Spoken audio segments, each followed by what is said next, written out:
time to return to the exciting blast from the past that is the Wraith.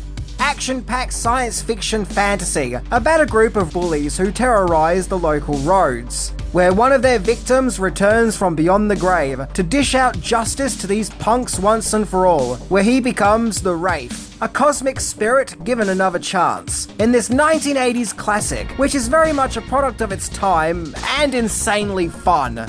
Like, this movie is lots of fun. So it's time to buckle up as we look into 10 more things that you didn't know about the Wraith. Yep, this is a follow-up video to one I made a few years ago. So, let's check it out.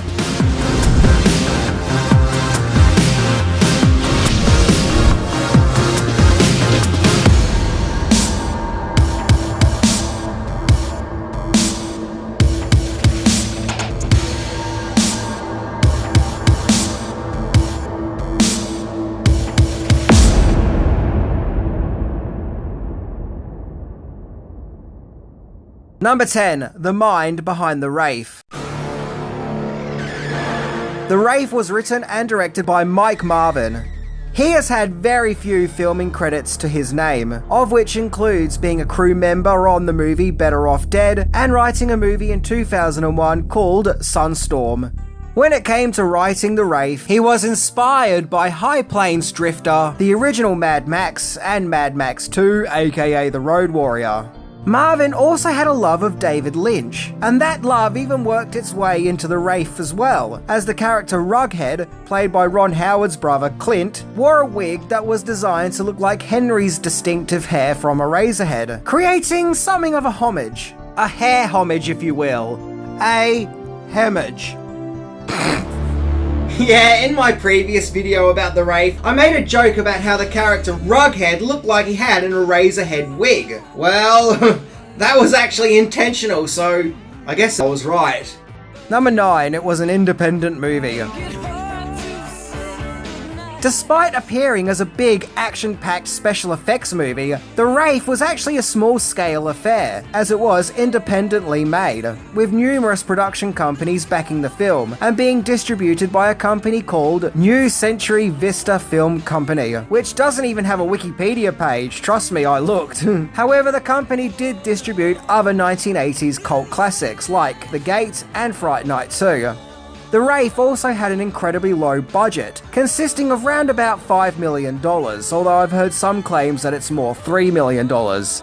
It's believed that one of the reasons the movie got such a low budget is because in the early days of the movie's shoot, cameraman Bruce Ingram had tragically died in a car accident while a stunt was being filmed for the movie, as well as several other crew members also being injured. Yeah, it sucks when that happens. No one should die for a movie.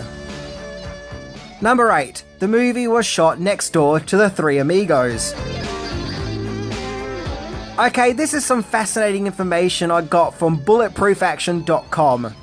The Wraith's shoot took place at Tucson, Arizona, not too far away from where the comedy caper The Three Amigos was also being filmed, and the two movies' cast and crew were staying at the same hotel. And Skank and Gutter Boy actors Dave Sherrill and Jamie Bozian both got an epic crush on Patrice Martinez, who starred as Carmen in The Three Amigos. The site also adds that filming scenes for the Wraith could be difficult because the crew's radios would often pick up the word action, which came from the Three Amigos shoot. Yeah, I can imagine that being both confusing and annoying. I mean, imagine you're waiting to film a scene for the Wraith and you hear action and you start acting, only to discover that was for the Three Amigos. Number 7. They really had to make the most of Charlie Sheen. Now, I mentioned in my previous Wraith video that the movie's shoot was super fast, shot at a lightning speed pace of just 27 days.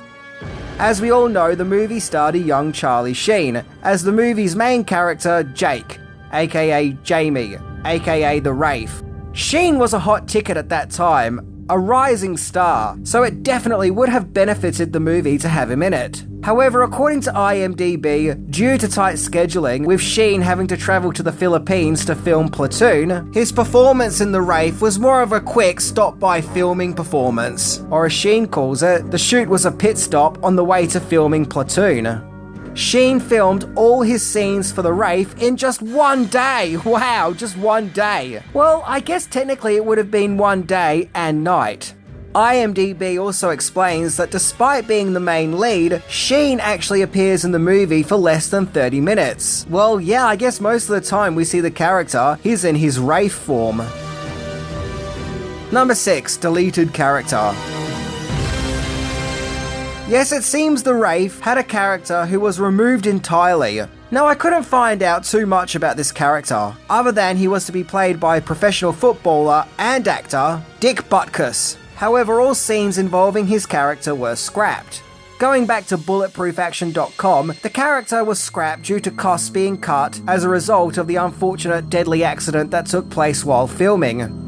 It seems that this tragic accident really did scar the Wraith in general, as supposedly because of the accident, as the article would go on to explain, the accident is what prevented the Wraith from getting big, widespread attention when it was released, giving it more of a silent, backdoor release. So, yeah, the studio weren't exactly promoting it or raving about it.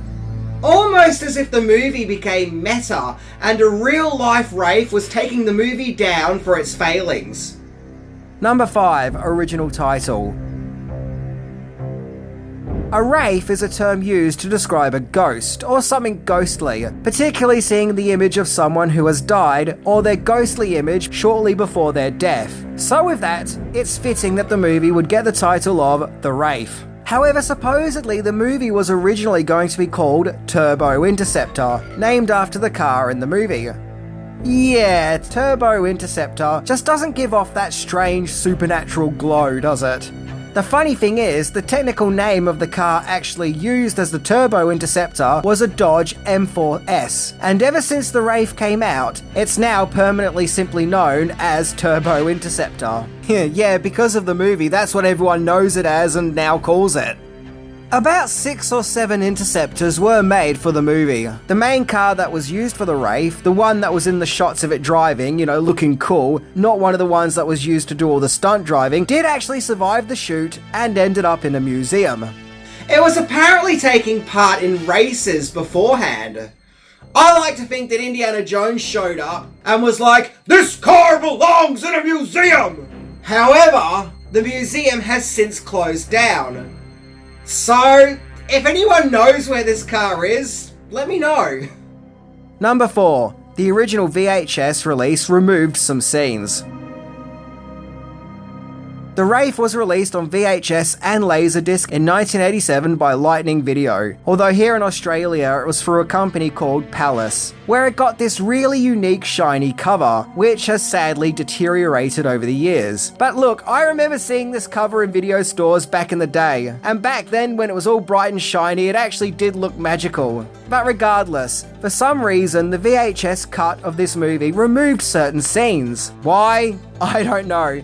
Maybe timing and pacing reasons. However, when the movie was released on DVD in 2003 by a company called Platinum Discs, Force Video here in Australia, it actually had the missing scenes put back in, creating a weird anomaly where, for whatever reason, scenes would be cut for a VHS release but returned for DVD. But you know what, since I've gotten my old VHS player up and running again, I've watched a few commercial VHSs on it, and there are several VHS releases that actually do have some scenes missing. Case in point, the very start of this release of American Werewolf in London, in which the movie starts straight away right after a trailer for the Chuck Norris movie, Force of One, and the movie starts straight away with the main title, not showing the establishing scenery shots beforehand. And this UK video rental copy of Superman 4 The Quest for Peace actually has scenes added in, ones that aren't in any other releases of the movie I've ever seen. VHS is weird. Number 3. Music video. There are tons of funky 80s tunes that creep up in the Wraith and really capture the momentum of the time that the movie was made in, with a soundtrack featuring many musical artists including Ozzy Osbourne, Motley Crue, Billy Idol, Bonnie Tyler, and heck, even Robert Palmer's Addicted to Love turns up in the movie, turning the Wraith into the ultimate 1980s movie jukebox.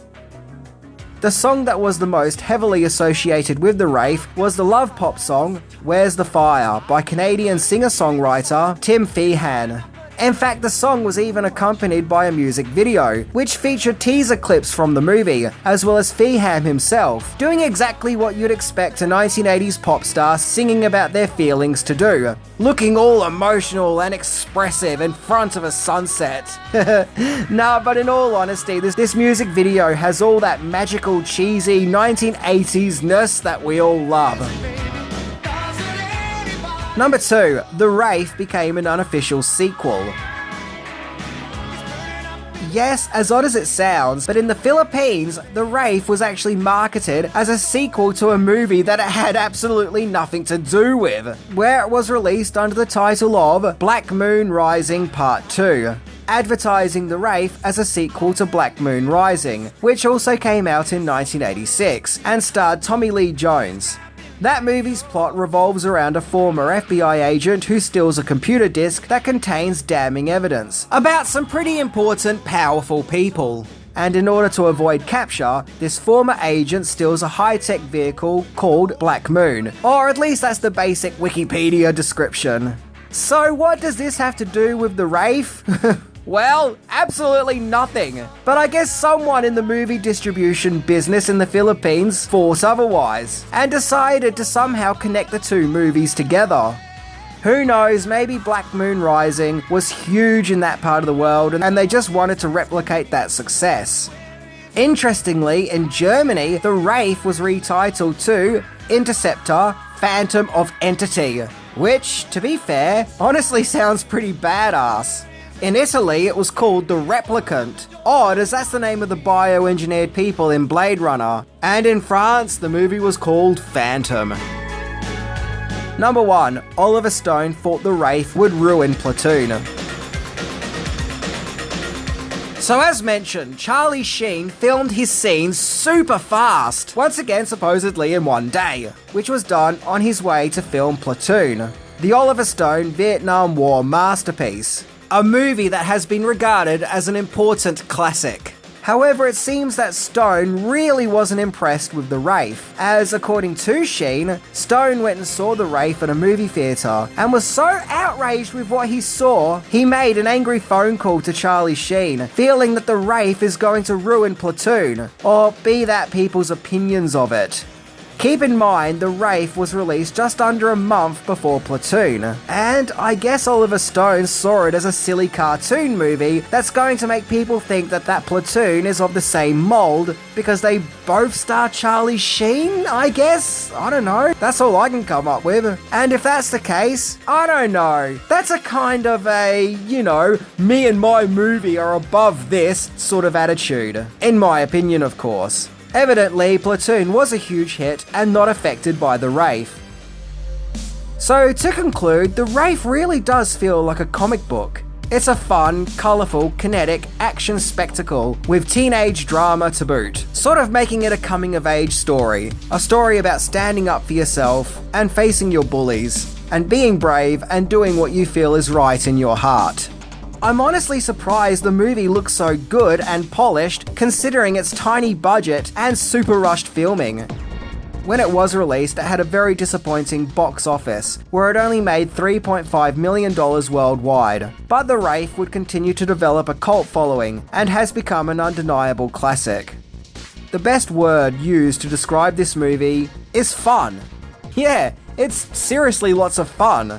Okay, it's not as deep, with an impactful, important story like Platoon, but, fun popcorn movies are important too. Sometimes we just need to switch our brains off and be entertained, and there's nothing wrong or shameful about that.